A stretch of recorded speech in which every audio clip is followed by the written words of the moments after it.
Welcome to the Empowered Wife podcast, where it's all about fixing your marriage without your husband's conscious effort so that you feel desired and taken care of and special, even if your relationship feels completely hopeless.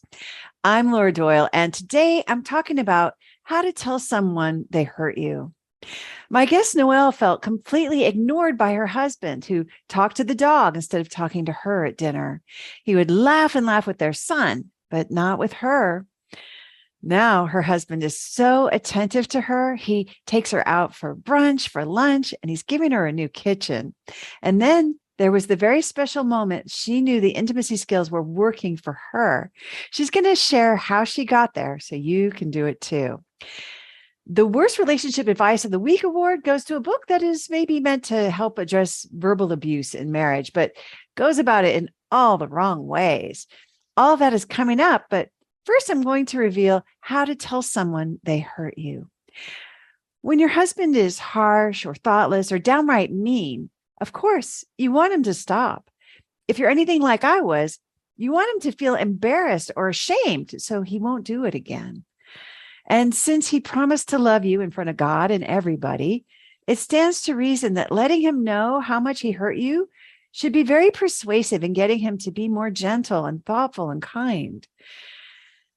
But if you've ever had the experience of your husband looking through you or not even listening when you're telling him how hurt you are, or just telling you to stop being so upset, it's really frustrating.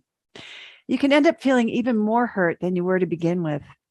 I know for me, when I'm hurt, sometimes it shows up as anger, which feels safer than hurt. And when I'm angry at someone, I want them to suffer. I mean, I'm not proud of that, but as a mere mortal woman, I notice an enormous temptation to punish that person who hurt me. And the illusion is that I'm justified and that I'll feel better when they're paying the consequences, and that they'll then see that they need to apologize to me, which feels entirely necessary for the world to be put right again. But in reality, I can't make anyone else suffer, much less apologize. I've tried many times and it just didn't work.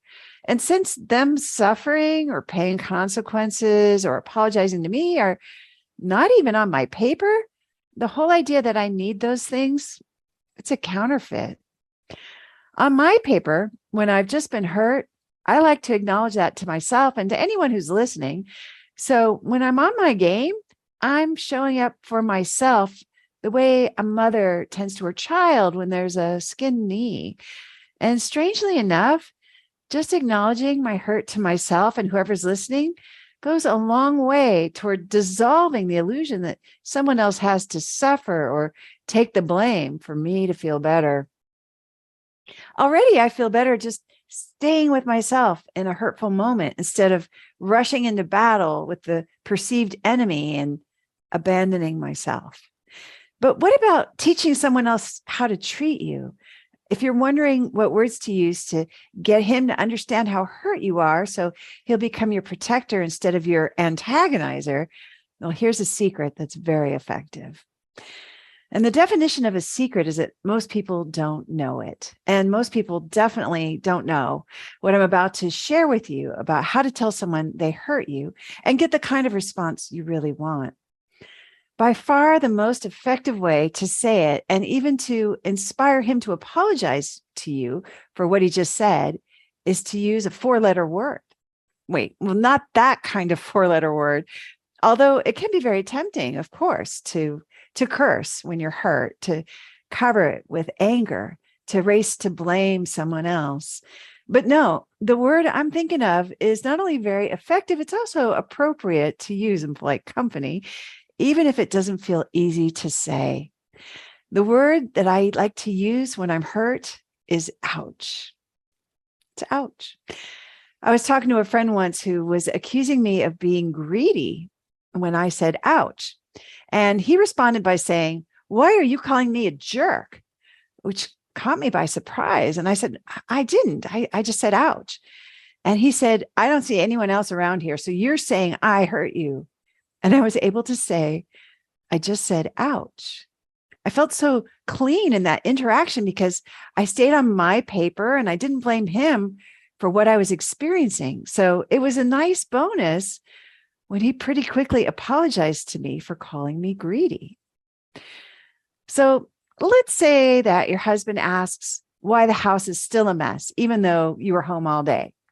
Instead of defending yourself by listing everything you did or asking him when the last time he lifted a finger to help you was, you could just say, ouch. It's also a great way to RSVP not attending to that argument you were just invited to. But what if the fight is already off to a roaring start and he calls you a four-letter word that's not so appropriate for polite company? You could also call him horrible names, but the best, most dignified comeback I know of is ouch. There's just one problem, though. Saying ouch can make you feel really, really awkward. So awkward that you'd rather defend yourself or tell him what a jerk he's being. And that's because saying ouch is vulnerable. Now you're completely undefended in front of the enemy, also known as the man you married. Being that vulnerable, it takes courage, but it also has magical powers because when you say ouch to your husband, you're invoking a sacred trust. You're actually demonstrating that you trust him to be tender with you, even though he's just been rough with you. It's like you're speaking into him that you know him to be thoughtful. You know him to be gentle. It's like saying, remember who you are. And you might be thinking, but thoughtful and gentle is not who my husband is. Therefore, ouch is not going to work for me. But I've noticed that my expectations of my husband have a big influence on my experience with him. My husband doesn't want to let me down by proving me wrong when I'm expecting the best from him. And putting down my sword and showing my vulnerability by saying ouch is a powerful way to show that I'm expecting the best. It reminds me of wedding vows I heard about where the promise the couple was making to each other was not that they would never hurt each other, but that they would never intentionally hurt each other. That doesn't mean ouch is my go-to phrase in every hurtful situation. It's a great response when you're hearing hurtful words. But what about a situation where you're hurt about something he's not doing? Like, let's say he completely forgets your birthday and you don't get to feel special. Or he doesn't come home from work when he says he will, and you're overwhelmed putting the kids to bed by yourself. Or he isn't being faithful like he promised he would be when you got married and you're left brokenhearted. How do you let him know that he's hurt you in those painful situations that don't boil down to a single moment in a conversation? I mean, what if there's nowhere to insert the word ouch? You may be tempted to just tell him straight out, you hurt me. That's always an option, to try to extract what you're expecting by blaming him. You can always say, you hurt me. But if what you're wanting when you're feeling injured is tender love and care, one powerful way to have that, in my experience, is to start with giving it to yourself. And I don't mean just sucking up the miserable treatment and getting over it and resigning yourself to having more of the same in the future. No, I mean really being there for yourself and figuring out how to soothe and comfort you, no matter what the circumstances. I still get hurt sometimes, and I still say, ouch, if it happens during a conversation, but I've gotten to where I'm no longer interested in telling anyone they've hurt me, because staying on my own paper when I'm hurt and giving myself comfort and grace instead of rushing to blame or confront has given me greater confidence and assurance than those imaginary apologies I tried to extract ever could. Taking the vulnerable approach of saying ouch when I'm hurt has given me more inner strength. So I invite you to try saying ouch the next time you're hurt in a conversation.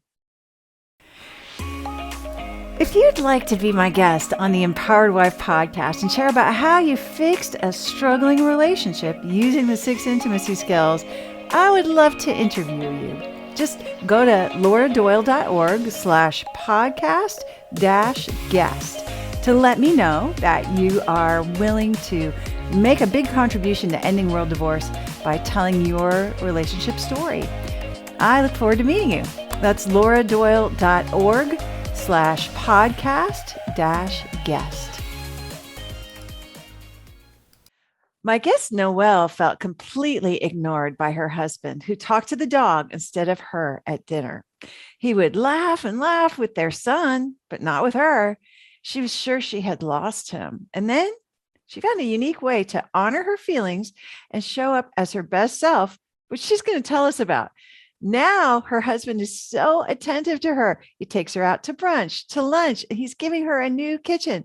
And then there was the very special moment that she knew the intimacy skills were working for her. She's going to share how she got there so you can do it too. Noelle, welcome to the Empowered Wife podcast. Thank you so much for coming on and sharing your story. Thank you, Laura. I'm so happy to be here. Well, take us back to the bad old days. What was happening in your marriage? Yeah, well, so the bad old days started pretty early for us, unfortunately. And I'm very thankful my husband stuck around. But I first noticed that there was something wrong in our relationship when we were engaged, and we were at his sister's wedding, and we had gotten in some kind of argument. Honestly, I don't even remember what it was about, but knowing what I know now, I'm pretty much positive that it had something to do with me either acting disrespectfully or saying something disrespectful to my husband. And, but I thought we had kind of worked through it. We had talked about it and I thought it was behind us. So the music starts playing at this wedding and I want to dance with my husband. We love dancing. He had taken me to a disco dance club when we were dating and he's so fun, so fun.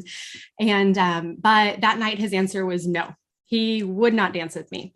And that was the first time that I really had ever seen him angry. I just remember his jaw was clenched and his eyes almost looked like they were looking through me instead of at me. And it was really shocking. I just had never seen him like that before. And then at that point, his mother and his sisters started coming up to us and asking, why aren't you guys dancing? Come on out, come and dance. And his answer was the same to them. It was no, not happening. So of course, now I'm embarrassed. Oh, yeah. These are my in-laws that I'm trying to impress. And, it was not a good feeling. So, yeah, it really was just that combination of embarrassment and shock. And I remember calling my best friend that night and just saying, gosh, like, what do I do? This man, we're about to get married in just a few weeks. And it seems like he doesn't want to be around me. And we can't work through what I thought was just a really basic argument. And I was just really worried for what this kind of meant for our relationship going forward. So yeah, we never got to a conclusion on that the rest of the night. Oh, ouch. Yeah. And he probably never saw that coming. Like, he won't dance with me. Like, what's happening? We love to dance.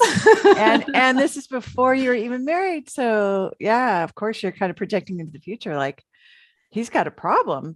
He's got a temper or something. Is that right? Yeah. Exactly. Yeah, it was him. Yeah. Like I saw nothing on my side. Yeah. Yeah. Of course. Nothing. No. I get it. But you married him anyway. Yeah. I mean, I had the dress picked out. Flowers are ready. Oh, you already had the dress. So okay, might as well keep going. All right. Yeah. So, and I was very excited. I really kind of was hoping it was just sort of a blip in things. And it was, I was feeling still hopeful. But you tell us, Laura, that what we focus on increases. And I completely experienced that. So the way that I explained that night to myself, I told myself this story kind of as you hinted to, is that my husband has anger problems. And it wasn't anything on my side. He just has anger problems. And sometimes you just can't do anything about it. And so I would continue to focus on his anger. And then I would continue to see more anger. I mean, literally it would increase before my eyes.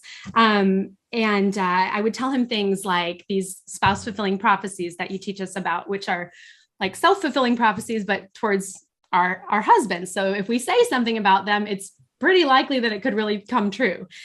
So I would say things like, oh, you always have your angry face on. And sure enough, like he would always have his angry face on. There were no more smiles. I know. Or I would tell him, talking to you is like talking to a brick wall. And then like right before my eyes, he became a brick wall. Like there's just nothing getting through. So Um, you're a great manifester, I had right? no I idea. mean, Yeah. right. You didn't know. Yeah. No one taught you, but yeah, you're doing Right. great creating what you were focusing on. So unfortunately, Exactly. focus on the wrong things. Yeah. Yes. Yes. I wish I knew that.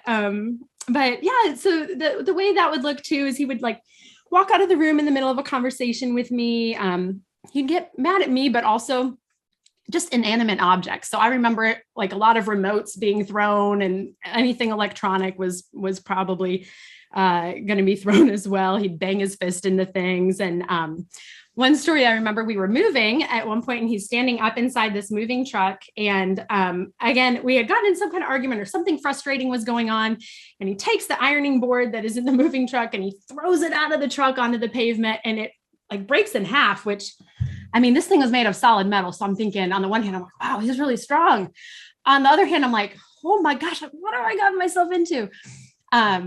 So yeah, that's one that just always sticks out to me, because this was not at all what I had experienced when we were dating. It just wasn't him. It just wasn't him at all. Oh, wow. So you're thinking, who is this person Yeah. that I've Yeah. married? Yeah. Yeah. Yeah. And so I had this habit. I would ask him, like, are you mad at me? What happened? What did I do? Are you mad at me? Because I think deep down I did know, I had this inkling that he was responding to something that I had done, but I didn't have you, Lauren. I had no idea what it was that I was doing. I just was sure that he would be able to verbalize what it was and we could work it out. And we just never got there. Miserable. So instead of, gosh. because right. And instead of him answering or having an idea, he would just tell me that he would just get more mad, basically. And so it would make it worse when I would ask him. And I learned from you that I should not focus on my husband's feelings. I should focus on what I can control. But yeah, I didn't know any of that then. So it just really would escalate anytime I try to fix it. It didn't fix it. No, I get it. Awful. And then dinner time was kind of stressful, it sounds like, at your house. Yeah. We had a sweet little dog. I understand why he'd want to talk to that dog. That dog was so understanding and loving, and but yeah, always happy to see you. It was probably fun. Yeah, fun. Oh my gosh. Looking back, I'm like, I totally get it. But yeah, he would talk to our dog instead of me. I think that was the hardest part. Is the anger was one thing that I could kind of work through, but the hard part that really hurt was just avoiding me. It got to the point where he would just really avoid me. And again, I couldn't figure out why. So I would go to give him a kiss and he would turn his head away, or I would give him a hug and he would just like kind of freeze up. The talking at dinner didn't go well either. And I was like, because I mean, how do you explain this to a newlywed? We were pretty newly married. It was just a few months in. I started embarrassingly connecting more with my, male coworkers and guys at church than my own husband. And this just didn't feel right. It wasn't, I didn't feel like Cinderella anymore. Mm-hmm. It's heartbreaking actually, because you have so much, you're so excited getting married, right? Yeah. I mean, I was, and then it's not too long afterwards, you're like, oh, it's going to be a long till death do we part. Yes. That's exactly how I felt. I remember just waking up in our first house together and being like, I just felt like I was in a living nightmare, because I felt like I was with this man, like you said, till death do us part, and he hated me and there was nothing I could do about it. It killed me. Yeah. Yeah. Did you, what did you do? Well, I know you were trying to ask him how he felt and things like that, but what else did you guys do to try to fix it? Yeah. Well, I kind of talked a little bit about how I tell myself certain stories to kind of process. So one thing that I did is I told myself the story that, the reason that he is angry is because he's a military guy. And this is the story I told myself. And you know what they did in the military? They trained the joy right out of him. There was nothing left, and it was all their fault. And that's what happened, because he's been to so many deployments and he's been through so many trainings and a lot of hard stuff. And so that's why he doesn't smile anymore. That's why. That's why. Doesn't it make sense? Totally. It's a good one. You understand. Yeah. So, that didn't work out though, because he was so fun with everyone else. It was just me. So your story had some holes in it. Yeah, a few. Okay. But so that I kind of tried that story. I really wasn't going to give up. I tried everything. First thing I thought was maybe he's not attracted to me anymore. So I went through this period of time where I would just work out like a maniac and I cut a bunch of stuff out of my diet. Oh my gosh, this was kind of crazy. He does not like the smell of chocolate. And so I stopped eating chocolate for 7 years with no chocolate because I thought, that's why he doesn't kiss me, right? Because he just doesn't like the smell of it on my breath. Yeah, that wasn't true. Wow, no. I mean, you're so cute. I'm like, how could this be that he's not attracted to you? But all right. Okay. I get it. So when that didn't work, then I started just reading every Christian marriage book I could possibly get my hands on. And they all pretty much said the same thing. The main idea was that I should focus on being my husband's helper. Oh. And I still believe that, like 100%. But I think my problem was I was a little hazy on how to walk that out and how to apply that. And so my interpretation of being my husband's helper that I should maybe make his life easier by doing really great things, like, offering him advice when I had really good advice, and maybe doing things for him so he didn't have so much to worry about. And I can tell you 10 years later, I did try it, but I'm pretty sure that probably wasn't what God had in mind, because it just flat out didn't work. It just did not work. Everyone on your podcast says the same thing. So I know it's not just me. That's true. I don't think it is just you. You're right. Yeah. Oh, yeah. So, and you were, I loved it in your write-up too. You were describing how you really tried to connect with him by doing these helpful things. Mm-hmm. And even when he was deployed and things like that. Yeah. I would do a lot of things for him. And so I felt like I was a great wife. So when we were first married, he worked 2 jobs and he was also finishing his degree. And I'm thinking, oh my gosh, this poor guy, like this is way too much on any one person's plate. Yeah. Let me come in and help. So I'd do things like I'd register him for his college classes and I'd write his papers. It's so terrible. I would rewrite his resume for him. I would hold these like endless financial meetings where I would tell him, because at the time we were really trying to save money. So I would tell him, okay, this is what we can buy and this is what we can't buy. And it would all be on Excel and color coded for him. So he didn't have the hassle of, figuring all that out. I don't think he really took too well to that. I'd tell him things like he couldn't buy paper towels because it wasn't in the budget. I buy paper towels anyway, or do you just like we can just use a rag. Just use a rag. Like you can save so much money that way. Oh my gosh. I've said that to my husband too, but okay. I love it. I don't know why I did this. It's so bizarre, but I looked through his prior year tax returns before we had even met. And I was auditing them, almost looking for some sort of mistake. And, occasionally I'd find some things and then I'd bring him his tax returns and be like, see, you filed this wrong and you filed this wrong. And I guess I thought maybe that I was going to save him from some type of financial disaster. And I didn't see it as critical. I really, for some reason, thought that was helpful. But yeah, that was sort of my approach. Right. Oh, I love it.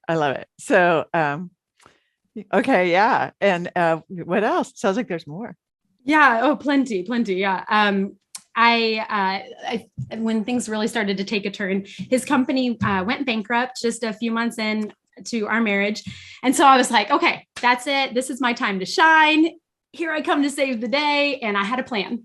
My plan was that I was going to go to nursing school.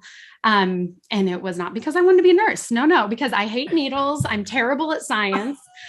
I literally just wanted a solid income stream that we could rely on no matter where his job took us. And I was like, nursing is perfect. I could get a job like that anywhere. So that was my plan. And I thought I was doing my job as a wife, right? I'm being so helpful. Now he doesn't have to worry about that. And this will be so much better. So I uprooted us entirely from the city that we fell in love in. I left my job that I actually loved as an admissions counselor for a great university. Moved us hundreds of miles away. We moved into my parents' basement of all places. Which my parents are wonderful, but I can't imagine how my poor husband felt. He must have just been so embarrassed. I started classes. I started my nursing classes. And I think about this a lot. I'm like, why would someone do all of this? Because I left everything that we loved for something I was going to hate. And I had no interest in nursing. And it wasn't because I was helpful. It was what I've learned through your skills is that I really think it was more because I was afraid.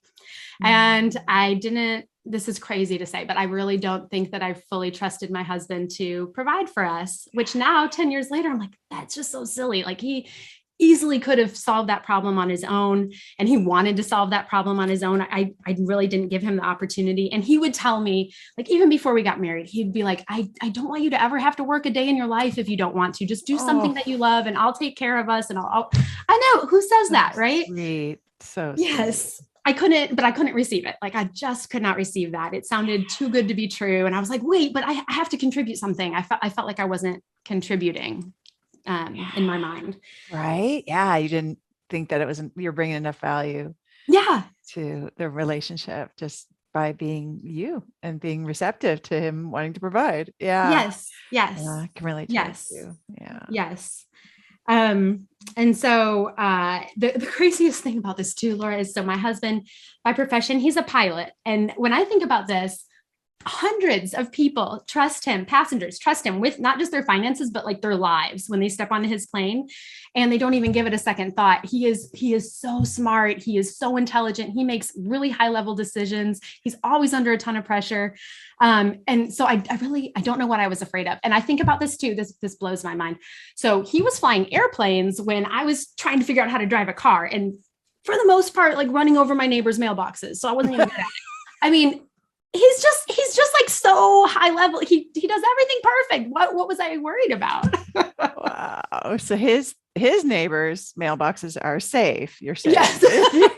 Yours, not so much. Okay. Exactly. Love it. Watch out. So logically speaking, yeah, it was an irrational fear is what I hear you saying. And that, yeah, gosh, it's so common, but how great to know that now, to be able to see that, because it might still come up, right? You might still feel that fear. Mm-hmm. I'm getting ahead of myself, but yeah, no, I love that you have those different perspectives now. Yes, 100%, 100%. So this was a really good, hardworking, good provider guy. Yes. That you were helping, and okay, so then you became a nurse. Did you become a nurse? So that's the best part. Yeah, totally dropped out of nursing school like month one. I'm like, this sucks. What was I doing? And then he gets a great job, like without my help. Oh my! Wait! Without your help, without my help. You didn't even do the resume or anything. No. He really he's like, I'll do this. Okay. I love it. Okay. So now he's got this great job. Yes, he does. And you know what? I think about it too. So his dream job from the time he was a little boy, he always wanted to be a fighter pilot. So there's like a very few amount of slots like that in the US and probably everywhere. But that was his job. That was like his dream, that he always wanted to fly that particular kind of plane, have that particular kind of a mission. And it breaks my heart now, because I told him that he would apply for these jobs and apply, and things wouldn't work out at first, but of course you got to keep going. I mean, it's a dream job. And I would tell him, just apply for a different kind of plane, apply for something that's going to be a little bit easier. So that we can just, in my mind, I'm like, so we can have some like reliability that I can count on right now. And I would nag him and push him and nag him and push him. And finally he did. He wanted to make me happy because he's such a great guy, and he did. And he took a plane that is a great plane. It really is, but it wasn't what he really, really wanted.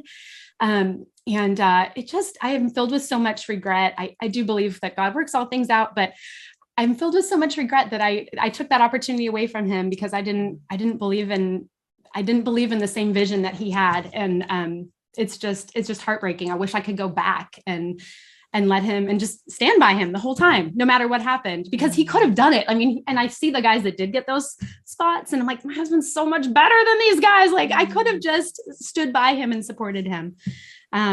So yeah, but I didn't know at the time. I really thought I was supposed to, make his life easier. And now I know I should have just trusted him. And is that your new definition of helping your husband?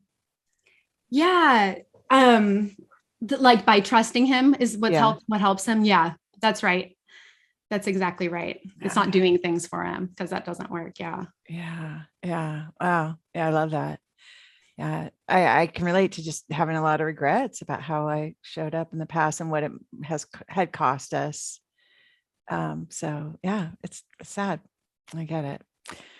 Wow. All right. So now where are we? Was there a moment when you said, well, we can't go on like this? Yeah, there was. So several more things happened before I got to that point. But my husband, so he would go on various deployments, and I would just desperately try to connect with him. I'd send him care packages, and I'd write him all these silly poems and letters and send attractive pictures of myself. And this is embarrassing, Laura, but I will tell you, I remember I spent hours and hours and hours on Photoshop and YouTube trying to figure out how to use Photoshop to make this super cute, like pinup girl calendar of myself, like you would imagine in like a wartime movie or something, because he's Oh, deployed, right? I love it. Yeah, I thought, right? What a cute idea. Is that embarrassing? It's so Well, it's great. I don't know. I felt a little vulnerable at the time because we weren't super connecting, at that point. Yeah. And It so, is I had vulnerable. my hair curled and pinned up and the bright red lipstick and the skimpy little dress. And I put it in his suitcase just before he deploys. And so he gets to his location, and I know he has time to unpack his suitcase, and I don't hear anything about it or anything. I was like, okay, well, he's busy. He's deployed, for crying out loud. Like, let me give him some time.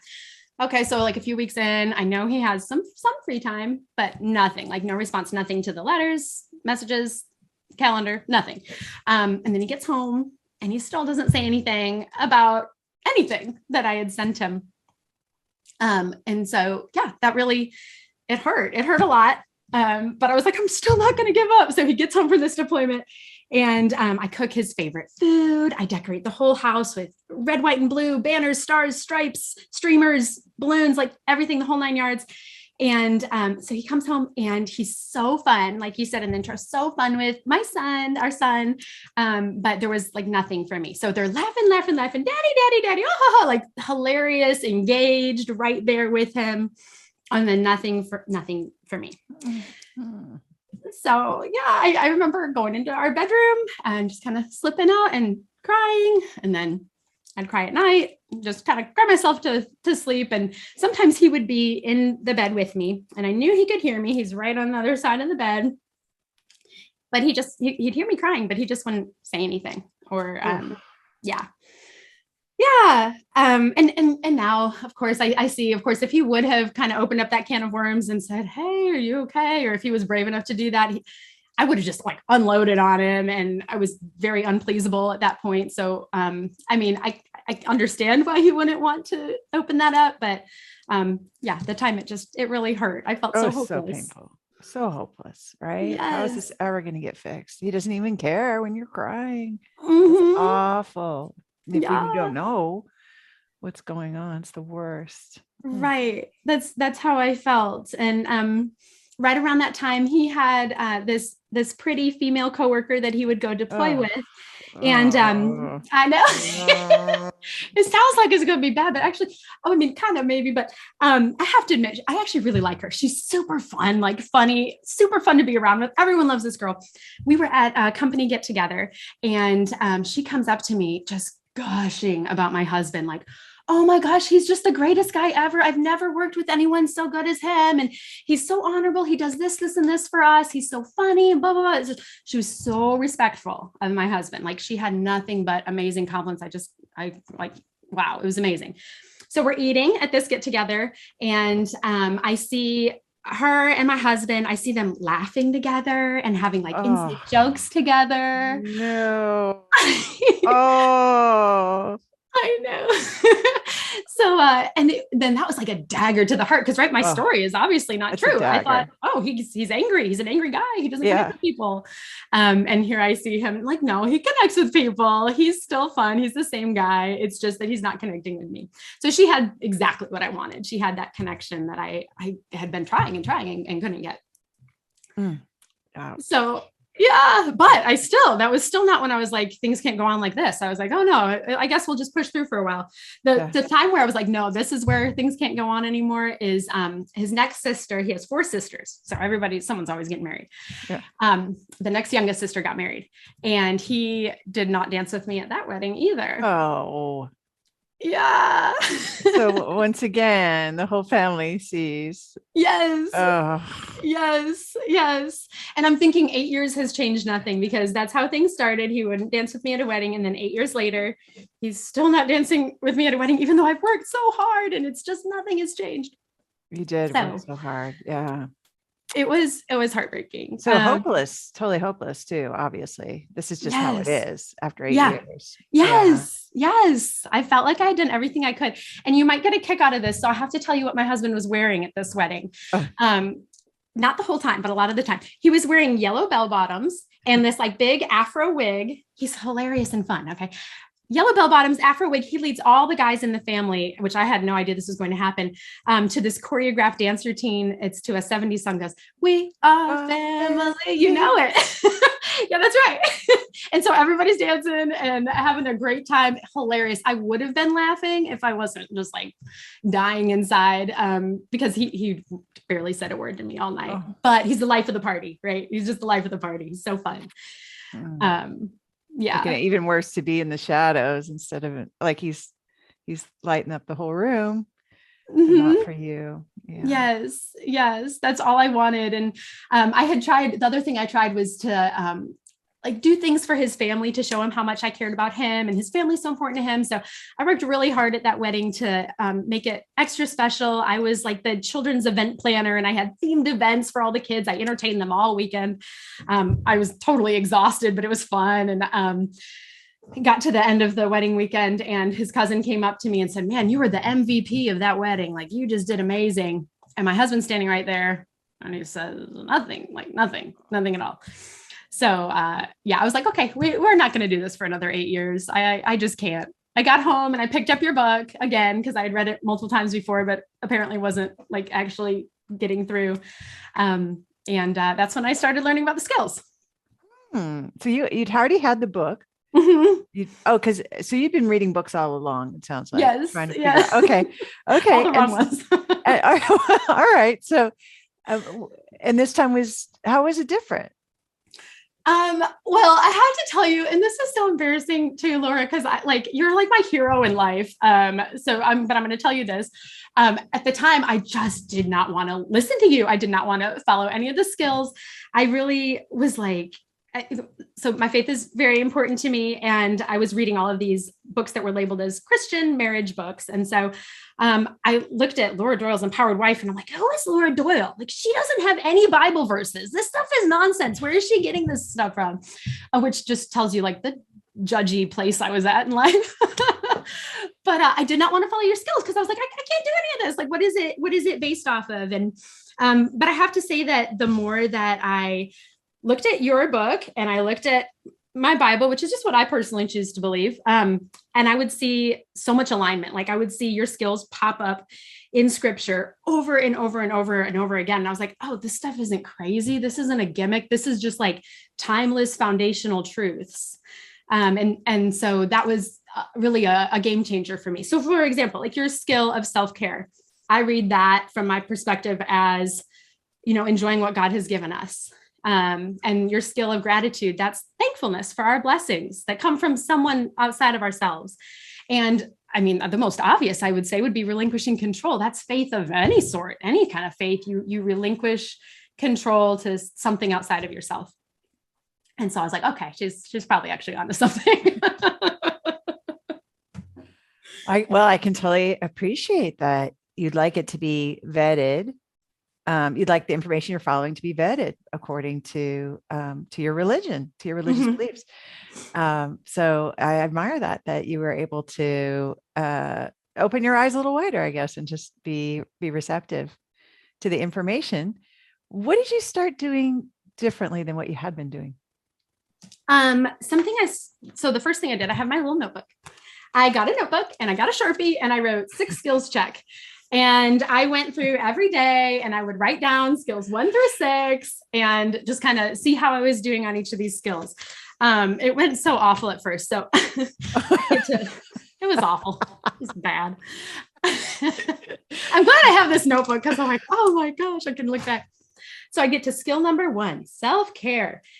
And I would be like, nothing. I've got nothing. Self-care. No. I mean, it just sounded like nonsense to me. But I saw my husband was choosing to be with people who are happy and fun. And I saw myself increasingly as I was reading your book, I saw myself as really overtired and overdramatic and stressed out. And so I didn't like what I saw. And I decided, you know what? There's nothing evil about taking care of myself. And I am just going to enjoy what God has given me. So the first thing I did, this was so fun, was I signed up for this crazy wild dance class at a local gym. I love to dance, as you know, right? And no one was going to tell me no here. Everyone was going to be dancing already. So that was a win for me. They turned the lights down really low. The music is up so loud, you can't even like hear yourself think. And it's just amazing fun. Just all sorts of people, all different walks of life. Yeah. And I'd find myself after these classes, I'd just be laughing my butt off and joking with people. And even like I'd have funny stories to tell my husband when we got home. And it was awesome. It was so fun. And he was totally into it. That was what was amazing. I thought he was going to be bitter. Like I thought he was going to be mad that he had to put our son to bed or that he had to pay for my gym membership. But he was totally into it. He loved seeing me happy. Really? He didn't complain about any of that? No. Oh my gosh. I know. And you know who else I thought would complain is my son. So we have a young son, preschool age, and sometimes my husband wouldn't be available to watch him while I was at my dance class. And to go to this dance class, I'd sometimes have to keep my son up like 2 hours past his bedtime. And that had always kept me from self-care in the past, because I thought it was going to really be like a hit to my son if I took time away from him. But no, he actually really loved it. Like I'd bring him special snacks and special toys, and we'd listen to a special podcast in the car, and he made a friend at the kids zone in the gym. And he would like ask me to go. He's like, when are we going to dance class? When are we going to dance class? Oh my God. Nobody was mad at me for taking care of myself. Oh my gosh. I love it. It was like better than before you were going for everyone. Yes. Wow. That's a great self-care story. Yeah, I love that. The other thing, I'll show you my flowers. I started a cut flower garden. Oh, zinnias gorgeous. That I grow. Thank you. They smell so good. Yeah, they look gorgeous. You grew those? They look fake. Yeah, I know, so right? good. Okay. Yeah, I did. I'd never had a garden before, but I love having flowers. And so I learned how to grow zinnias and sunflowers and blueberries and all sorts of fun stuff. And that was a fun self-care thing. I learned that I'm like super allergic to stress. So I started buying myself things that made my life easier. My favorite part of my kitchen is I've got 2 huge cabinets, like top to bottom, full of like paper plates, paper cups, paper bowls, all the stuff that I don't have to wash. It's such a thrill to take it out, you know? Love that. I'm not doing dishes. And did you feel some guilt buying paper plates? And oh, totally. Because I'm the one that says you can't buy paper towels. And here I am buying paper plates. Right. Wasteful. Okay. It was super wasteful. Yeah. But and that was another thing. My husband was like, he didn't comment on it. He was totally fine with it. Yeah. It wasn't him saying you can't buy those. Right. Okay. He was probably relieved. That was all Noelle's head. All right. I love it. I love Exactly. I love how you say I'm allergic to stress too. That's a great way to look at it. You don't want to start like sneezing and stuff. So you got to make sure you don't get stressed out. Yeah. Exactly. Yeah. Plan ahead. Keep that cabinet full. Yeah. So that was my first, I think, glimmer of hope from my husband, is like, he was happy to see me happy, and he sacrificed something. He sacrificed money to pay for my self-care, and it was great. And we were both happier then. So I just started thinking, oh my gosh, maybe he doesn't really hate me. Like maybe there's something, he might still like me a little bit. So that was a really great feeling. Yeah. You could see a possibility. Your hope came back. Yes. Yeah. That's a big deal. Yeah, it was. And so suddenly I had so much more to be grateful for, or at least it was like right in front of my face. It was so easy to think of 3 gratitudes a day, because my 3 gratitudes could be thanking him for my 3 self-cares that he basically just allowed me to have. And I think I had to start with the self-care. That's so wise of you to put that one first, because I needed to be happy and emotionally stable before I had the energy for, anything else. And so gratitude was the next one I really focused on. And this is such a funny story too. So to me it is, I don't know if you're familiar with that Marco Polo app. It's like a video messaging app. So I would record myself. I'd either lock myself in the garage after my son was asleep, or I'd go for walks around my neighborhood looking like a crazy person talking to myself on Marco Polo. And I'd record these messages just to myself of me talking about my day. Because I have a lot of words, and I kind of could see by reading your book that I probably need to get a control on those words and see. I wanted to see what I sounded like from someone else's perspective. So I'd record myself talking about my day, and I'd play it back. And oh my gosh, I just have to listen to myself for like 10 minutes straight, just complain and complain and complain. And it was awful. Like, I just hated what I heard. I was like, who is this girl? No wonder my husband doesn't want to talk to me. I mean, it was exhausting. You don't want to talk to her either. No, like, do I have to listen to this? Right. Yeah. Yeah. So I would re-record myself and then re-record myself, and I'd have to re-record myself like 10 or 15 times before I could finally get just a clean, dignified explanation of what happened in my day without complaints. It was so hard, so hard. I can't believe how hard it was. I love this idea so much, though, that you would just get it all out and then listen back and then refine it from there. That is such a cool idea. Thank you. Yeah, it was really, really helpful. And one thing that came out of this, which I'm very grateful for, is something I heard myself complaining about almost daily. Was something that my mother-in-law had said. I would find something that she had said that it would just really get on my nerves. And I would just like rehash and go on and on and on about all these hurtful things that my mother-in-law said. And now I know she had no idea that hurt me, but just to give you an idea, these are some of the things that she would tell me. So she would tell me that I needed to stop eating gluten so that I wouldn't have so many miscarriages. It's a helpful idea. Oh, that's a rough one. Yeah. My gosh. It's your fault. It was my fault. Okay. Yeah. Oh, awful. Okay. She'd tell me that I left too much dog poop in the yard, which totally fair, true, but I didn't really want to hear it. No. Yeah. Okay. Yeah. I didn't thaw the chili right. I spent too much time breastfeeding. And the one that was, I know. Sorry. I'm sure she's lovely, but she actually really is. And I just was, what you focus on increases. She criticized me all the time. Oh my gosh, she criticizes me even more. Oh yeah. Those are rough though. Yeah. It was hard. The hardest thing for me to process, she told me, so we had lost 4 babies to miscarriage, and then we had a full-term stillbirth after that. Oh. And so that was obviously, just the heartbreak of our lives. And she would tell me that our son was missing out now because I couldn't give him siblings. I was like, I could not process that in a way that was positive. Because there's so much grief already from all those babies you lost. Yeah. And so I found myself, when people criticize you, what do? You kind of start to avoid them. And so I found myself avoiding my mother-in-law. Because it didn't feel good. It just didn't feel good to keep hearing these things. And, I know she didn't mean it, but it just didn't feel good. Yeah. And so, as I was reading your book, though, this is the cool part that came out of this. I'm reading your book and I'm thinking, okay, my mother-in-law's criticizing me. I start to avoid her. Whoa, like maybe that's why my husband's avoiding me. Because this criticism thing feels awful. It just feels awful. And then it was light bulb, like everything made sense. All your other skills made so much more sense. The skill of, staying on your own paper and focusing on yourself and trusting your husband to make his own decisions. I was like, yeah, I would love that. If my mother-in-law would do that for me, sounds great. Like we would have a totally different relationship. I wouldn't avoid her anymore if she could just, trust me that I'm thawing the chili properly, or stay on her own paper when we have miscarriages and, that's how it is. Or, and so that I had so much more compassion for my husband, because I deeply knew that terrible feeling of being criticized like that. And now it was, and what I realized, because I kept hearing, respect your husband, respect your husband. What does that mean? What does that mean? But I felt like I had something tangible now, like, oh, this is what respect would look like. I would love respect for my mother-in-law. I'm not getting it. And that's exactly how my husband feels.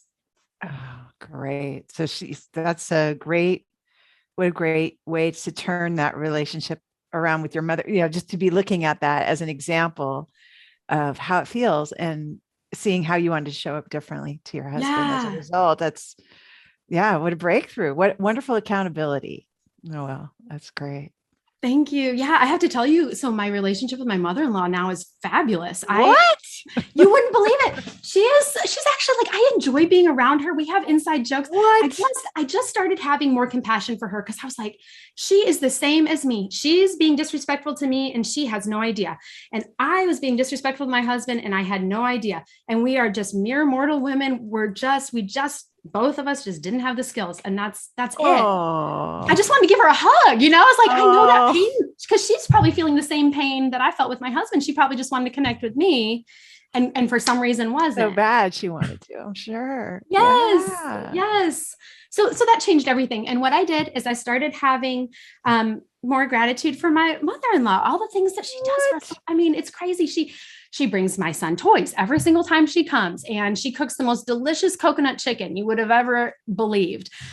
She will go to the ends of the world for us. She just gives and gives. She always remembers birthdays and anniversaries. She's an amazing woman. She's raised 6 children. I mean, that's enough right there. Right. She raised your wonderful husband too. She must be a great mom, right? Yeah.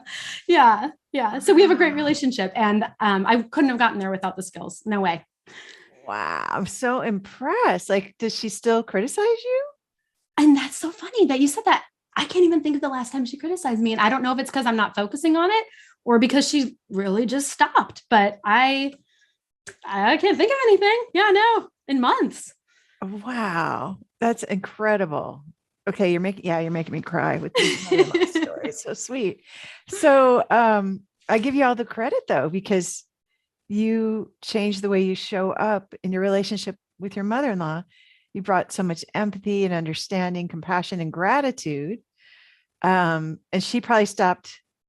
I mean, I'm making all kinds of stuff up here, but she may have felt a little defensive when you were avoiding her, right? And now she feels accepted and loved. And so you're not feeling, so she's less scared because, right, hurt people hurt.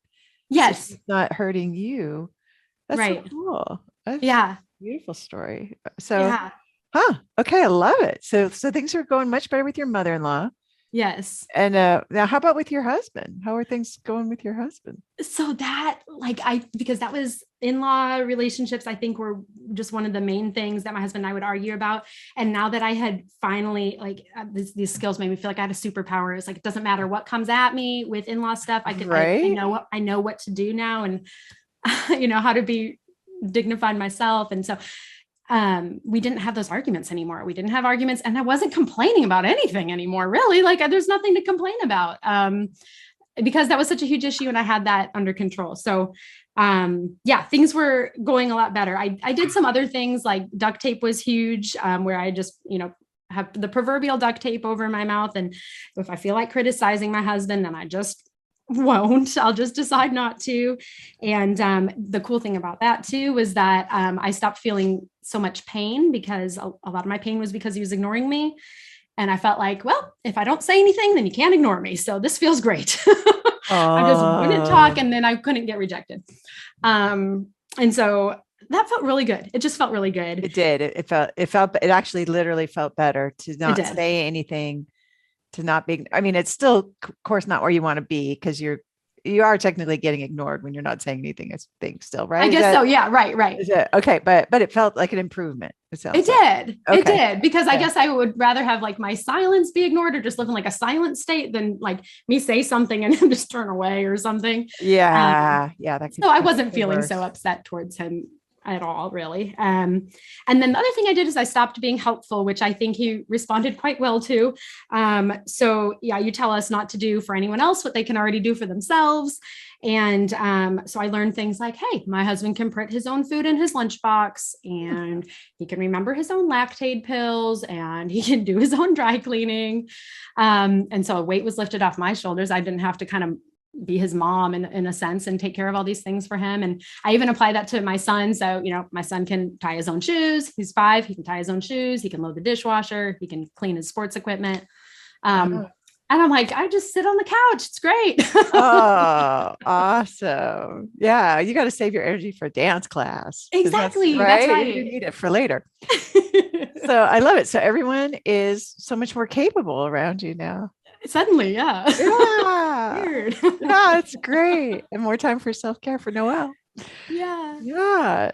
But how did he respond though when you stopped packing his lunch? Didn't he get upset about that? I think it was a little, Correcting maybe a little different. He'd be like, "Well, what do you want me to, what do you want me to make for lunch?" And I'd be like, "Oh, whatever you think. Like whatever you think. Grab whatever you want." But I mean, everybody wants just the basic dignity of, being able to make your own lunch, or, pick what you're going to wear that day, or, whatever it is.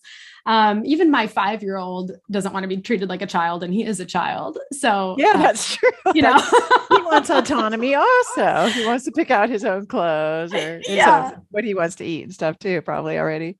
yeah. He's a little So man, right? Yeah. yes, yes, the skills work great with him too. So, yeah, so but I did. I knew that it was working because I saw that my husband, he didn't seem angry anymore. Really? Yeah, like he wasn't breaking things, and he wasn't like banging his fist into things. And he'd start to talk to me at dinner. And What? yeah. He'd like tell me about his day, or he'd hear about mine and like have a response to it. He would kiss me back on occasion instead of just kind of like doing the head turn. Yeah. And I noticed too, he'd just kind of linger in the same room as me, even when he didn't really have to be in the kitchen. He'd be in the kitchen just because I was. But the very best thing. So 4 sisters, right? There was another wedding, and I was like, this is the wedding. Please, God, just let him dance with me. He danced with me.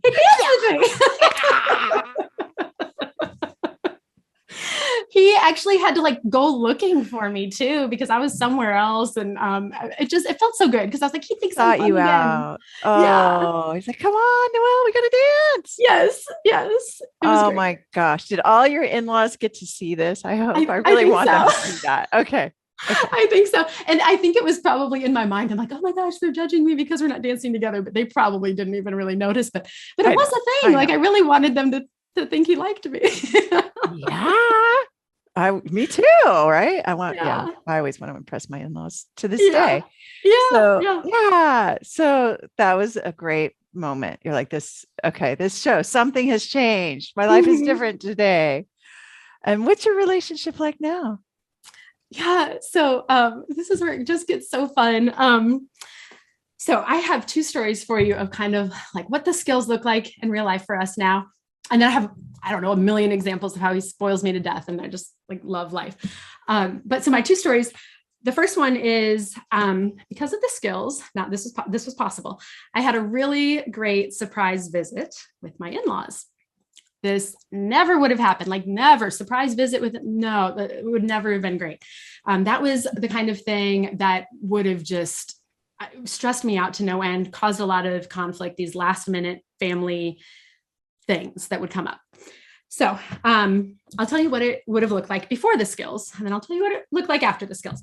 So before the skills, my mother-in-law gives me a call on a Sunday, and she says, hey, I'm going to be in town for a few days this week, and I wondered if I could stay with you guys for 3 days. Would that be okay? And I'd be like, okay, yeah, that'll be great. Okay. And then I'll hang up the phone, march into my husband's office and be like, so your mom just called and she's here for 3 days this week, and it's Sunday. She's coming on Wednesday. That gives me no time to plan. I mean, what does she think? Like I have nothing else going on? Are you kidding me? And look at the guest room. There's no pillows out. I've got to do all the laundry. I don't have time for this. This is way too stressful. And then my husband would kind of just stare at me blankly, and he'd be like, just walk out of the room. Like nothing. He would ignore me. And my mother-in-law would come, we'd have a terrible visit, and I would feel really overwhelmed.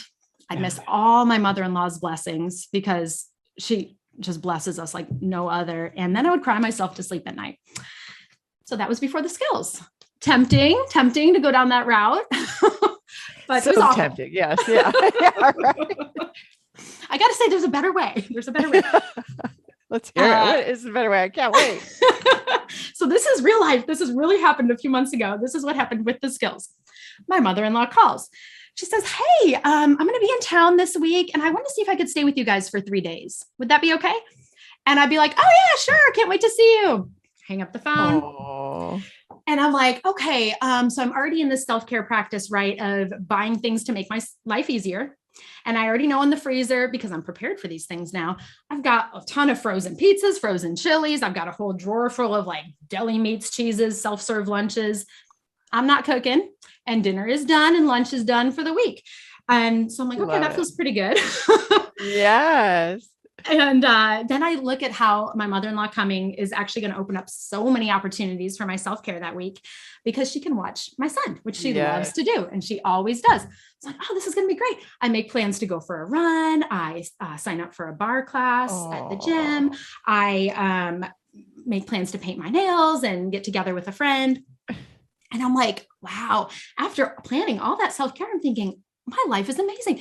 I'm like filled with all this gratitude for my mother-in-law, without whom I could never have done all these things. And I'm like, you know what? I am so thankful that she loves us enough to spend 3 days with us. I mean, this is going to be great. And honestly, I'm not even making it up, because it is great. I mean, it's so easy. It's just so easy now. I look in the guest room, open that up. Oh, there's still no pillows in there. There's no comforters. The bed's not made. I mean, everything's just a disaster. And okay, I could hustle and get it all ready really quick, but I close the door. That's not how you roll. That's not how I roll anymore. you close the door. No, I'm sorry. Close the door. Yeah, just close it. And I know it's going to get done before she lays her head down on the pillow. Is going to be all right. And it does. It gets done. My husband, when I leave that space, he sees things that need to get done and he'll do it. And he did. He cleans up the guest room, gets it all ready. And I say, oh, thank you, babe, so much. It looks so good in here. I'm so happy I didn't have to do that. You're so amazing. And then we have an amazing visit. And I feel closer to my mother-in-law. I feel closer to my husband. There was no complaining. My son is happy. He gets to spend all this time with his grandmother. It's like winning on all fronts. Oh my gosh. What a great split screen of like, here's the before picture, and here's the ugly kitchen, the rundown kitchen.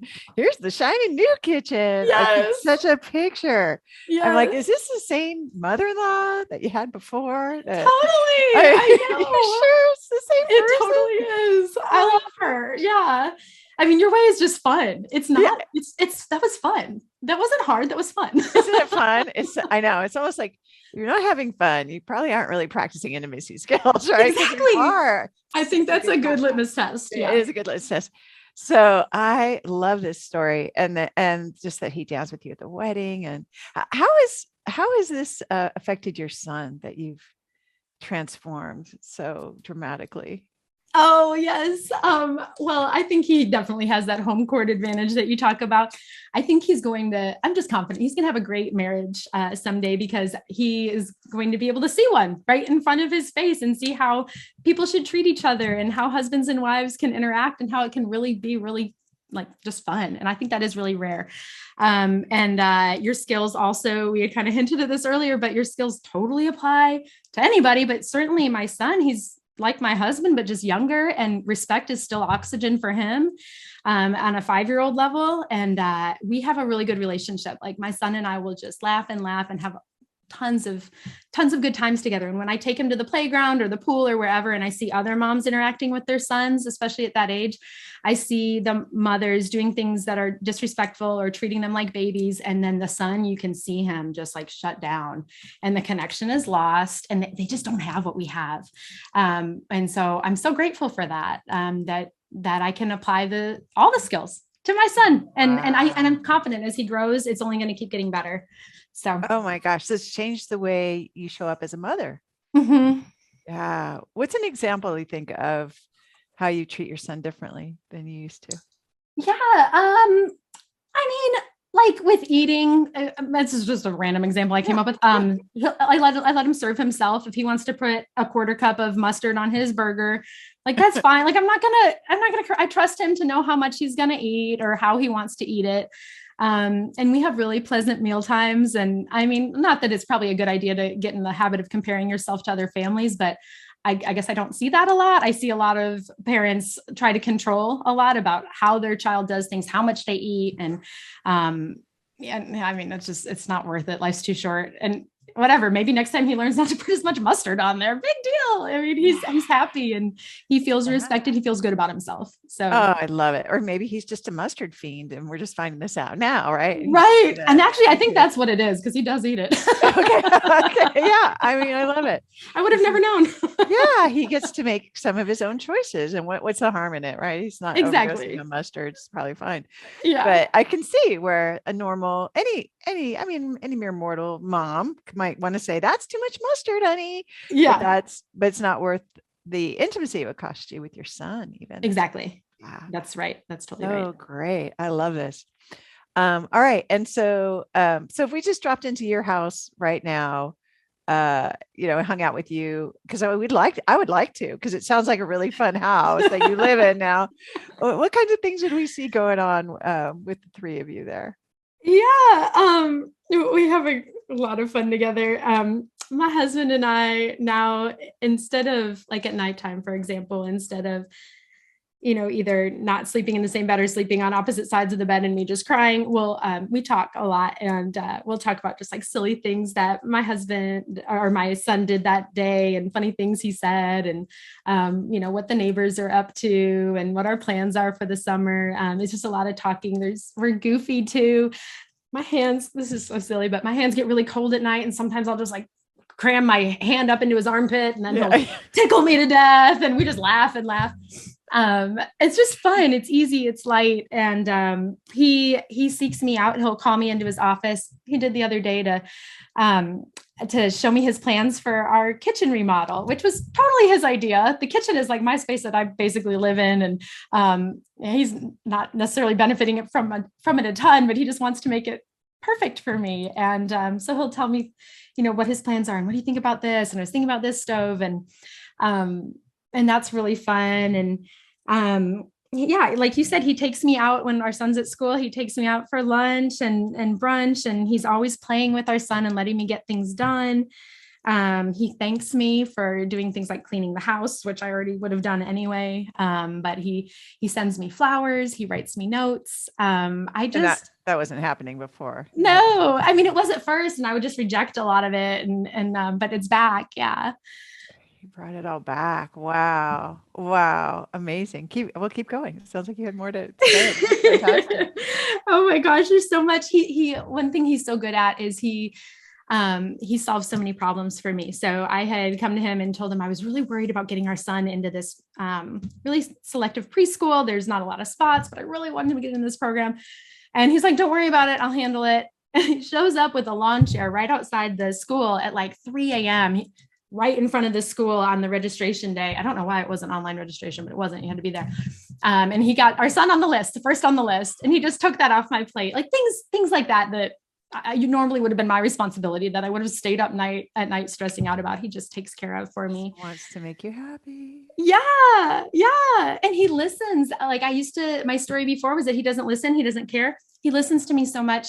We recently moved, and I loved one of my self-care things was my garden. And I had told him how sad I was about leaving our garden behind. And so at this new house, he has made my garden like 4 times bigger. He's fenced it all in to keep all the critters away. And I love sometimes I'll see him just kind of look out the window to the backyard, and I'll hear him talking out loud about, ways he could make my garden better, or next year, let's add this. And just like, he's just always thinking of me and making my life so much better and amazing. Gosh, it's magical. This is incredible. So what about his angry face? Oh, no angry face. No, I don't see that. You never see angry face? I mean, probably as much as anybody else, or even as much as I would, but yeah, no, there's so much laughter in our home now. No brick wall husband? No, you know what he does? He'll make up songs and he'll sing around the house and just crack us up all the time. He pops out of corners to scare me. It's like goofy stuff now. A lot of goofiness. I love it. That's how we all want it to be, playful, right? Yeah. And passionate. Yeah. It sounds like all of that. So what would you say to Noelle if you could go back in time and tell her what you know now? What would you say to her? Yeah, I think this is just a weird thing for me, that I personally was getting so hung up on your books not having a particular faith connection, which now I think is brilliant, because your goal is to end world divorce, right? And so I think it's very smart not to connect to one particular thing, because you want to fix as many marriages as possible.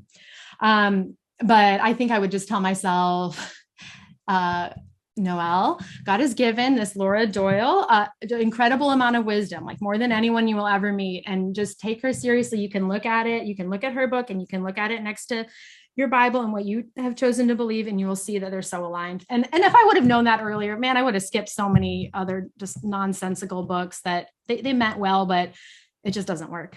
So I wish I would have known it. Oh, well, thank you. I love that.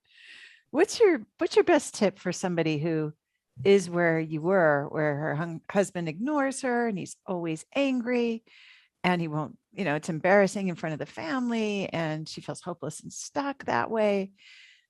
And she wants what you have now, where he jumps out to scare you and is building her a new kitchen and keeps thinking about, the garden, how he can improve it for her. And there's just a lot of laughter and fun. What's your best tip for her? Where should she start? Yeah, I think that's a really good question. I would start with the self-care, just like you say, and schedule it in. You have to schedule it in or it won't happen. And I don't know, if I was talking to someone that was really like me, I would say it is not evil to take care of yourself. Like, just take care of yourself. And no one's going to be mad at you for it. They will love you more for it. And your other relationships will become better when you do things that you love. And then after self-care, just try the rest of the skills. Like everybody says, but try it as an experiment. If it doesn't work, which I doubt it, because I have yet to hear of anyone, if you really try the skills, it's going to work. So just try it as an experiment. Try to prove us wrong, but I don't think it will. Good luck with that. Good luck. I tried too. We all tried. We all kind of are skeptical, but it works. I think it's such a fun approach to the skills though, right? Just like, okay, this can't really be true. Yes. This is true. Let's try it, Yes. So I love that. I love those tips. And Noelle, I'm just so moved and delighted with your story. This transformation sounds incredible. Your house sounds just 180 degrees from where it was, with the tension and then the disconnection that was going on. So congratulations on creating all this intimacy and so much fun. You really are such a woman of fun and light, for sure. And I'm so grateful that we got to hear the whole story, that you shared it with everyone. I'm sure I'm inspired. I'm sure lots of women are listening and they're inspired too. So this is a great contribution to the mission to end world divorce. Thank you so much. Thank you, Laura. Thank you so much. If you're wondering how to get started with fixing your relationship and making it shiny again, then you need a roadmap. Get 6 simple steps to follow that will set your relationship up for success. Discover 3 common mistakes that wives make trying to fix their relationship that just make things worse when you download my free Adored Wife Roadmap. You can do that at getcherished.com. Go to getcherished.com now to get your roadmap in minutes.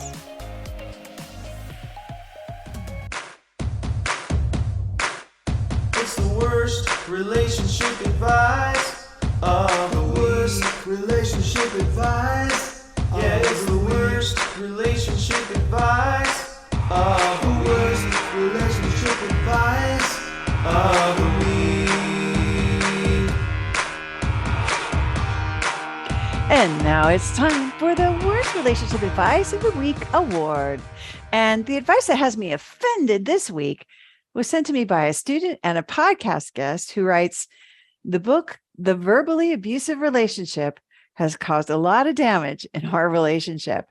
It says how to recognize abuse, which my husband couldn't get out of his head. He always refers to how I fill the category with honors. Oof, ouch.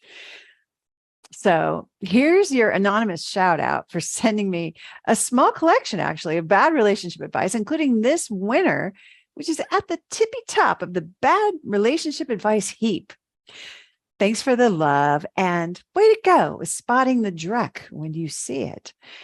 When I hear that title, The Verbally Abusive Relationship, I translate it to becoming a victim, how to convince yourself and everyone else by complaining about it and focusing on it.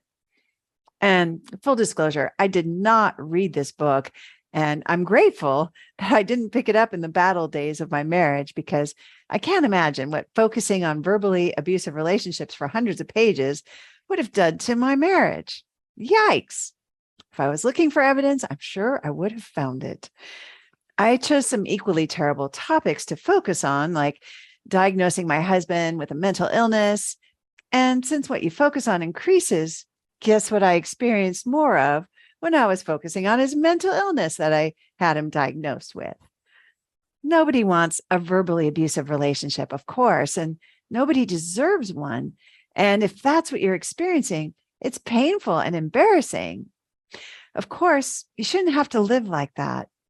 But if you invest your time and money on a book that shows you how to identify it, as this title promises, that is what you are going to experience more of, in my experience. What you focus on increases. Nobody's marriage ever got happier by finding evidence of verbal abuse.